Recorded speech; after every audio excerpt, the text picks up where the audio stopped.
Welcome to Wine Soundtrack Australia. Listen to the passion with which producers narrate their winery and their world. In 30 ounces, discover their stories, personalities and passions. Hello friends and listeners of your Wine Soundtrack. My name is Priscilla Hennicam. I am here in Stefano Lubiana with Christian and Chen. How are you today? Very well, thanks. We've just wrapped up the vintage, so much more relaxed than last week. So tell, where are you located? We're in Granton, just on the Derwent River, so that's about a 20-minute drive outside of Hobart. So Tasmanian wines, right? Famous for Pinot Noir, Chardonnay and sparkling? Yes, but we're also becoming famous for Shiraz, Gruner Veltliner, a lot of other varieties as well here at Stefano Lubiana. So how the challenge is to growing these varieties here in Tasmania? It's actually really quite good. The site here, we have low rainfall, we have quite consistent seasons, and it's managed as an integrated farming property, so it's a lot of fun. The Pinot Noir, we're often having to rush to pick it because we do have quite hot summers up here in Granton. And also the way we manage our vineyards as well is to get better fruit balance. So no, it's not really that hard, to be honest. It's just a beautiful site. So yeah. So how many hectares do you have planted in the property? We have 25 hectares here at Granton, and then we have another site in the Huon Valley, which is 9 hectares. So how many bottles you produce a year? Yeah, it ranges 10 to 15,000 bottles, basically. That's good. So do you can you find your wines overseas? Unfortunately, not in Europe. Yes, it'll be a big part of my job. I've just come back from 10 years in Switzerland and France, and it's always made me very sad to not be able to get good Tasmanian wines. And I also put a lot of the Stefano Lubiana wines in big benchmark tastings against some of the best out of France and Europe, and they always did very, very, very well. So there is a huge possibility that we'll be across there soon. And why the name is Stefano Lubiana? So Steve Lubiana, or Stefano, he and his wife Monique started the property 30 years ago. Steve's still the chief winemaker, and they're across every aspect of the business. They're extremely hands-on. And it's a family business it's quite big actually. So hence me being here. But yeah, this comes from Steve and Monique Lebiano. Yeah, and how did you start this passion about wines? How did you start working here? Tell a little bit about your story. So my mother is Swiss, and as kids our family used to get sent a case of wine every second Christmas from Mum's family vineyards in Switzerland. My grandfather was a chef here, and so I sort of grew up in his kitchen. And it was always part of the experience as a young kid was actually, for example, making a sauce béarnaise and working out which wine goes with that dish. So from an early age, wine and food pairing was a really big passion of mine. My father also is very, very focused on wine. He's continually buying and looking for new, exciting products. So I studied ag science and started working in vineyards when I was 14. And that's where I first met Steve Lubiana in 1995. And we stayed in contact ever since. Wow. So when did you start to work in the business? This particular business, I've only been here for about 3 months. Oh, wow. And are you looking about everything, vineyards and wines and business? Well, it's very much a team effort here. I can't say I've made a huge impact yet, but I guess part of my role is complementing what Steve and Monique have already done, getting to know the personalities, helping people manage their different aspects of the business, such as the vineyard, such as the winery. So, yeah, it's a very all-encompassing role. But, I mean, there's not a lot of time in front of a computer. This morning I've been on 2 different tractors, I've tasted several different wines, and I've helped Monique do the pays, so it's very diverse. And what is the secret about this region to growing actually grapes? I think what Steve and Monique have done here is that they've picked a site that's very dry in the summer, the growing period for the grapes. So it actually makes the disease management very, very easy. And a lot of people in the cooler climes, that it is quite complicated because of the summer or the spring rainfall. So I think that's the easiest factor about it. and also the varied terroir. So that, within a few metres it changes from soil types very rapidly here. So we have different blocks of Chardonnay that have a very different flavour profile that allow us to create very textured and layered wines. So, do you believe in a perfect variety? Do you have any favorite variety? Well, I guess that's a bit saying, is there a perfect husband or wife out there? No, there isn't. There's not a variety I don't like. I think it comes down to, I love drinking Bordeaux or Cabernet with my dad because he loves it. So I love Cabernets. But having said that, I'm a Tassie boy through and through, and my experiences in Europe, I worked a lot with Pinot Noir. I think Pinot Noir is quite a complicated variety in the wrong site. It's not as versatile. But otherwise, I love all varieties. So, yeah. But I do get a lot of pleasure out of drinking a Cabernet with my dad. I think that's probably the most important one too. So that's probably like one memory you have when you're a child or teenager, drinking some Cabernet with your dad? Yeah, Dad was always very cool. I think I was 9 when I tasted my first wine with Dad properly. It was a very auspicious occasion, and I really enjoyed it, and he treated me like an adult. So yeah, it's something that's very important between the two of us for sure. 9 years old. Could you drink wine that time? Yeah, sure. I can. You can drink a glass of milk. You can drink a glass of wine. So, do you have a cellar in your home? Do you like you collect wines? Yes, I have several cellars in several different houses. So I keep a lot of stuff still at my parents', and then as I've just moved back to Hobart, I've got a cellar in the house I'm in underground.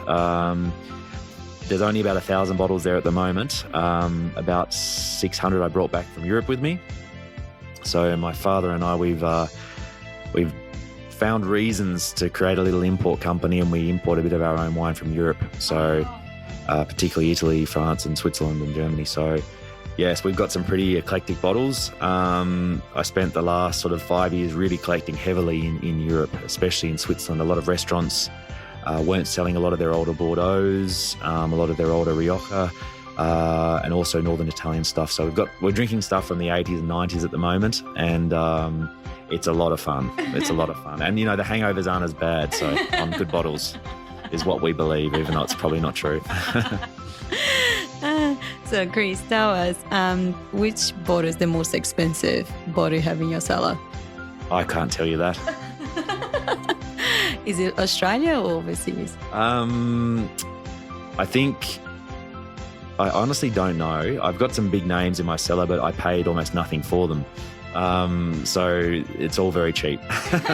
Lucky guy, lucky boy.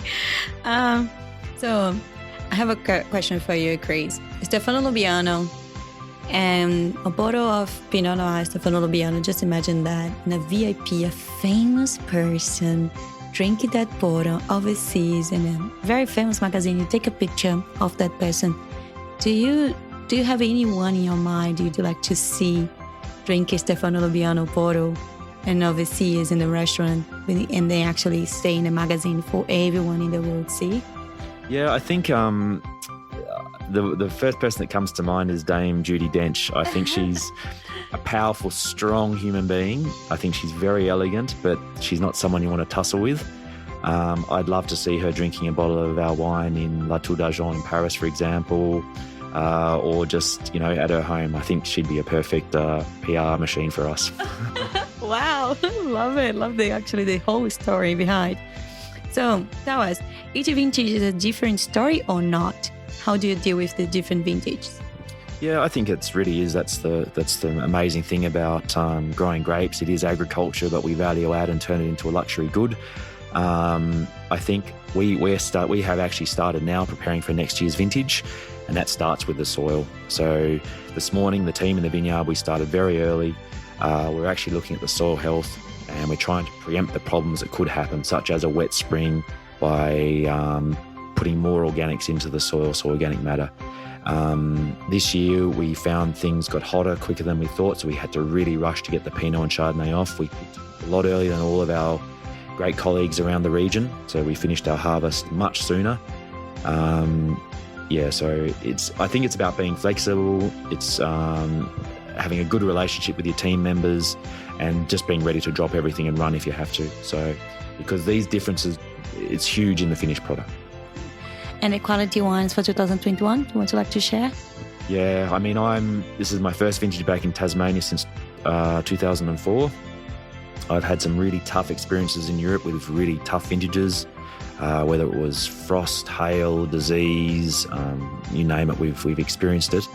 I'm just continually blown away by the quality that we have in the cellar. In particular, Stefano and I, we were going around tasting the base wine for the sparklings, and it's bombastic. And I've toured Krug, I've toured Moet, I worked for LVMH, and this is as good as I've ever seen. Yeah. Wow, so a lot of expectation for 2021 vintage then. No, it's all done and dusted. We're very happy.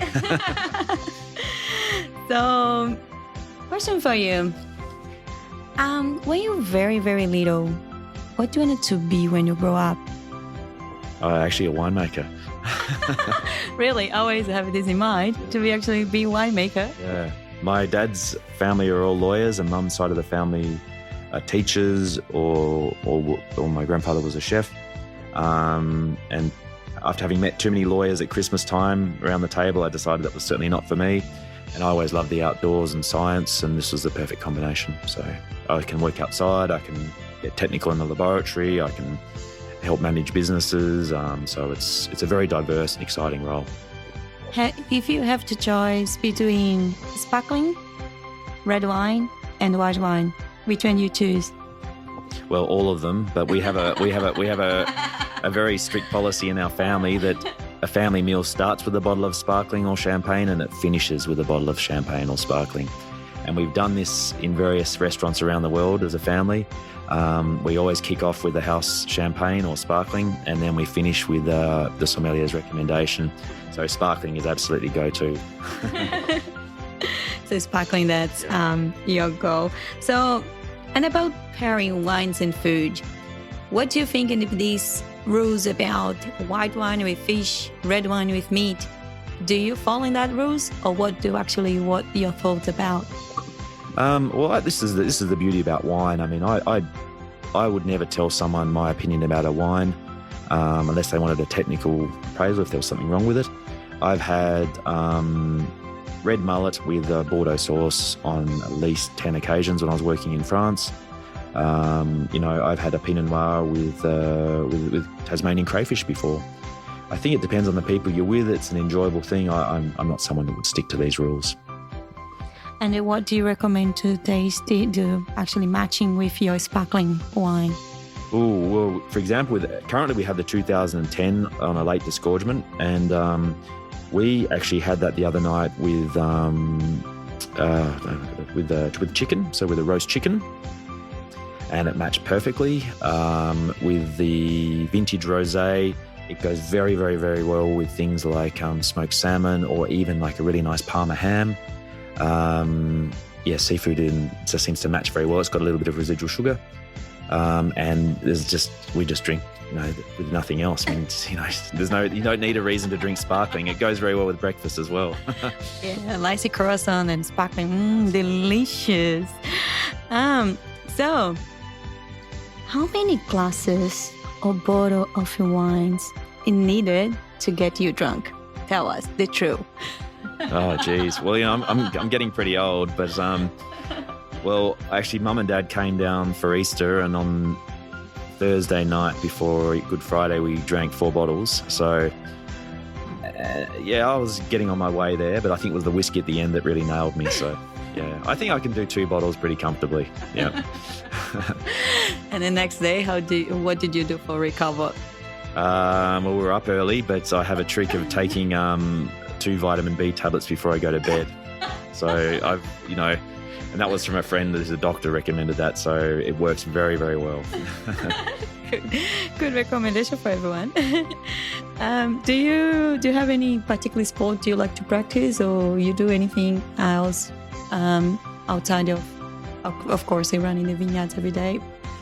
Yeah, well, actually, I've lost a few kilos since starting here, but I really love surfing. I mountain bike a lot, And I have a surf ski. I paddle, so like a kayak. I do a lot of that sort of sport. And I play a bit of golf with my uncles. So anything outdoors, basically. Yeah. And what do you like to do in your free time? Spend time with family or doing something else, reading? Do you have anything else you like to do in your free time? And when you have free time, because probably you're very busy all the time. No, not that busy. I love cooking. So last night I cooked 9 kilos of tomatoes from my mum's garden, made a passata. Cooking is my yoga. It relaxes me in no end. I've got several big freezers I've already filled up since getting back from Switzerland with produce from friends' gardens, uncle's farm. So cooking is absolutely my downtime thing to do. Do you listen to any music when you're cooking? I do. I have actually a soundtrack. There's two. There's a Golden Oldies, which has got Led Zeppelin and Pink Floyd and that sort of manner of rock. And then I've got a chill out, which is things like the Avenue and Saint Germain and a bit more sort of lounge music. And then I've got Australian folk singers like Julia Stone and John Butler and stuff I listen to. So yeah, actually 3 different playlists depending on what I'm cooking. Do you still remember your first date? And did you have wine in your first date? You want to share your story?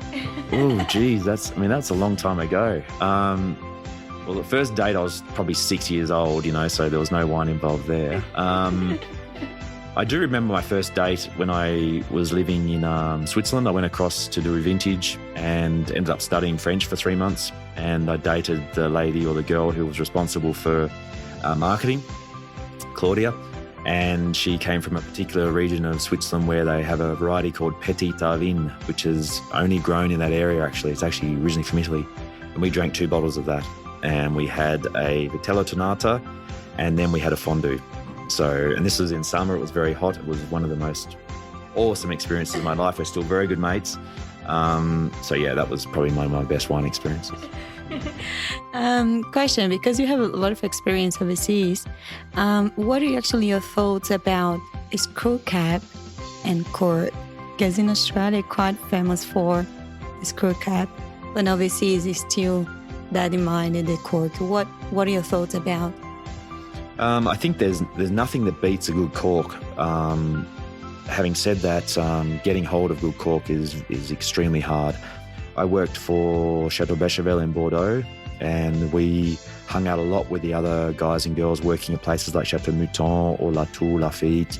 The guys from Lichbage were across the road, and a particular friend, an Italian friend, was working in the laboratory at Chateau Mouton. They have a laboratory solely designated for selecting the best corks in the world.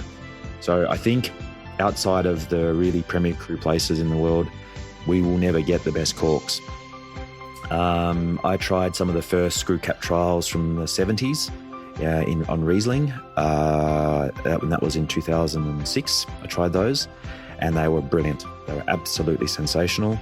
About 7 months ago, I tried the first ever Swiss Pinot Noirs under screw cap from 83 and 84. They were fantastic. They'd aged beautifully. The fruit was very crisp. I think as a winemaker, you need to adapt how you make the wines that you put under screw cap. If I could get the best corks in the world, I would always use cork, but that's just never going to happen. I don't own Chateau Mouton.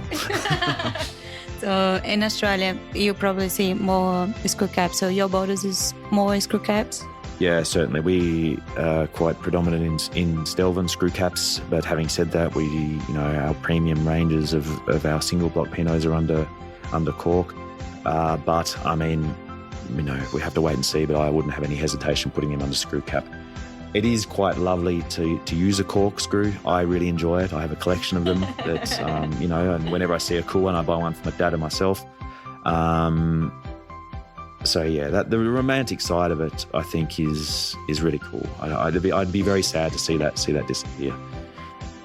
And then change a little bit the subject for the climate change, because we see climate change, but here it's quite cold in Tasmania. What are your thoughts about climate change in Tasmania for Stefano Lubiana vineyards?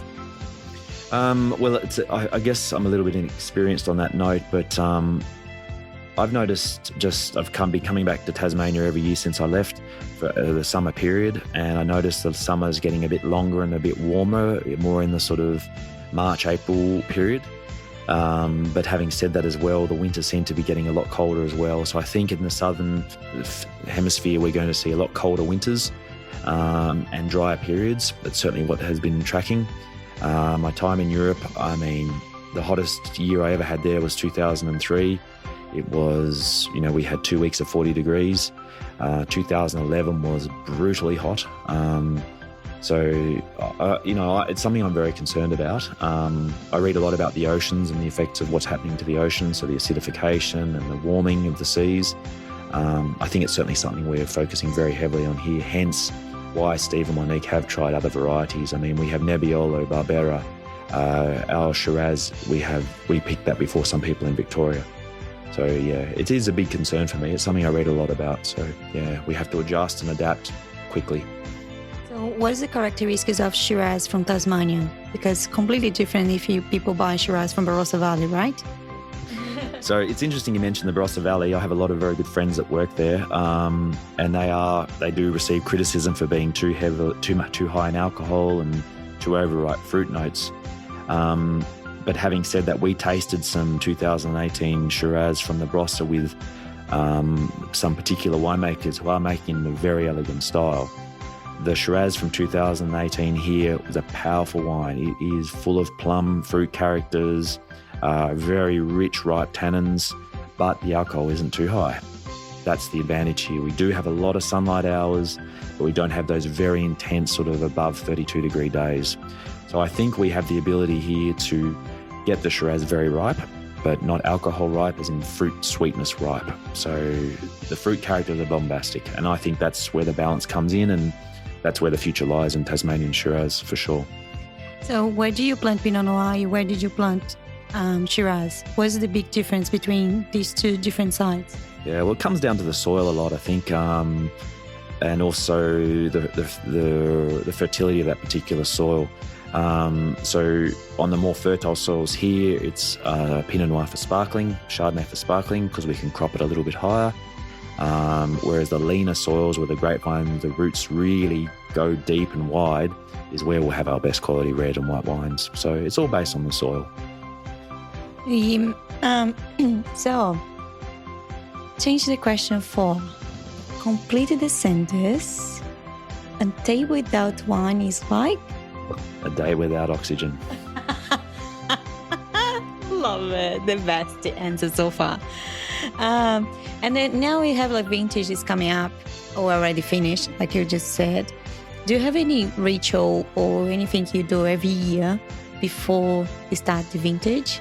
Because you think the vintage will help the vintage in the future? Do you have any things in mind you do, like drinking a glass of gin before you start the vintage, or beer or anything? Well, we started off with a group team effort beer. So we got some local craft beers and tasted those as a team. Myself personally, I start my vintage preparation 3 months before, and I just get really fit. So I do a lot of time in the gym, a lot of kayak paddling. I do my 100 push-ups and sit-ups each day. I go crazy. I do believe it actually really helps that preparation. So I prepare a bit like it's a marathon. And that's really, as I'm getting older and greyer, it's really put me in good stead. So yeah, I have my little rituals, and I think it's always important to, as a team, kick off the vintage with some good beers or a bottle of sparkling. So to sort of celebrate it. So a lot of you winemakers drink a beer after, yeah? After you finish the day? Absolutely. There's a saying in Australia that my first boss told me. He said, it takes a lot of beer to make good wine. And I helped launch a new brand in Switzerland about 10 years ago, and I said that in German and no one understood. So it's very much an Australian thing. So I think that Australian beer and wine is quite unique. Yeah. Yeah, I know it's that here. So what do you think the people who drink in the future? Oh, it's a really good question. We are seeing, that with the people who are becoming more health conscious, and alcohol is actually a big no-no in a lot of people's menus or in what they eat and drink. I think I hope that we will see people drinking less but higher quality.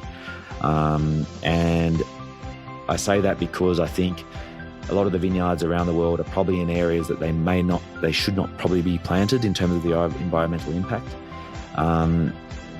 that could be a bit of a controversial thing to say, but I hope the vineyard site selection becomes more targeted, more specific, and that the other areas can be utilised maybe for more, ethical food production or more ethical rearing of animals. And I think, mass scale wine production is something we always need. And most of the companies are doing a brilliant job. But I do think people will drink less, but hopefully better quality. That would be my wish. I'm very impressed if you have been so many places in Europe and you have so much experience in the wine industry. But do you still have any area, wine region you'd like to explore more? And you'd like to go to visit and to explore more? Yeah, the places that I did visit, I was in Russia a bit over a year ago, and I was trying the wines that came from the south of Russia. Every restaurant we went to, we only bought the Russian wines. We were guided by some friends that owned the restaurants. I was absolutely blown away, in particular the Chardonnay and the Rieslings, and also some of their own varieties. So I would really love to do some vintages there. The other areas, northern Italy for me is just a very special place. I have a lot of very good friends that come from there. I spend a lot of time there. I would love to work a few more vintages there in that region. Having said that, the most fun I've ever had in any wineries or with any wine people are the Spanish. A fiesta in Spain with a bunch of winemakers is something you never forget. I think Russia is a very interesting country in terms of what they're doing with food and wine. Eastern Europe as well. I've had some sensational Czech wines and visited a lot to the areas of Slovakia where they're growing some brilliant varieties as well. So I think that's where I would focus, if I had the chance. Did you learn any Spanish word? No, I didn't. I was too busy learning French and German and then Italian. So, a little bit of Spanish. I'd be too embarrassed to do it now, but I could order a meal basically and know when someone's telling me to bugger off, but that's about it. Can you ask for vino, wine? Vino verde. Well, yeah, of course. That's not such a hard one. More so a little bit in Portuguese as well. So, I would like to play a game with you. You ready? Ready as, yep. So the game is, you tell the famous people in the world, and you need to match the grape variety and tell us why. All right? So let's start with someone like Michael Jackson. Ooh. I think a very cheap bottle of Australian sparkling. Why? Well, he did wear a lot of sort of, shiny, glittery things, and the one-handed glove thing. That doesn't ooze quality to me. And then, if you're going like Jennifer Lopez, I think an Argentinian Malbec. A bit of age, really nice ripe fruit characteristics, powerful. She's a powerful woman. I think that Argentinian Malbec. Sounds good. And Shakira? Ooh, Shakira. You've got to go champagne. Yeah. I think a vintage champagne from, that's a really tough one. A vintage Krug. Let's go. A vintage Krug for Shakira. I think Shakira will love that. Let's go into politicians. If I tell you the Queen. Oh, well, she only drinks gin. I guess claret would come to mind. So Bordeaux. I reckon she'd probably have a tipple at some Bordeaux. What else would I see the Queen drinking? Well, reportedly she's drinking some of her own champagnes, the sparkling coming from England. So I guess that's the other one that comes to mind. English sparkling. You should send some in Tasmania, some Stefano Lubiana sparkling for her. I think she'll love it. Well, very true. That's a good point. Yeah. So, if you're going to another very famous Donald Trump, what would you like to offer to Donald Trump? Well, I do remember at university, I held the record for sculling 2 litres of goon bag, which is the horrible stuff that goes into cask wine. I'd gladly send Donald Trump a 5-litre carton of Fruity Lexia. Love it. And Nelson Mandela? Ooh, Nelson Mandela. I'd have to go South African. I would love to drink with Nelson Mandela a Newton Johnson Pinot Noir. It's one of the best wines I've ever had from South Africa. It's an extremely powerful Pinot Noir. It's got extreme fruit characters, lovely tannin balance. That's what I would say. A really high quality Pinot Noir from South Africa. Yeah. And someone is aging very well, like Brad Pitt. Brad Pitt. Ooh, that's a good one. I reckon I'd go Northern Italy. You know, Piemonte, something from the, what's good at the moment, a 96 or a 95. That's what I think would be good with Brad Pitt. Aging so well, yeah. Brad Pitt seems like he's still young. Absolutely. And a lot of these wines are the same. You know, you open these older Italian stuff and it's just fresh as a daisy. So thank you so much, Chris, for the interview. Would you like to remind us how to reach your cellar here and your website address? Sure. So we're www.slw.com.au. We also Stefano Lubiana Wines on Instagram and Facebook. We're located in Tasmania near Hobart. Please come and visit us. We're always here with a friendly smile and a nice bottle of wine. So just 30 minutes from the city, from the CBD? Well, I can do it in 18. But I'd bank on 30 minutes for sure. Yep. Yeah. Thank you so much. Thank you very much, Priscilla. Thanks for listening to a new episode of Wine Soundtrack Australia. For details and updates, visit our website, winesoundtrack.com.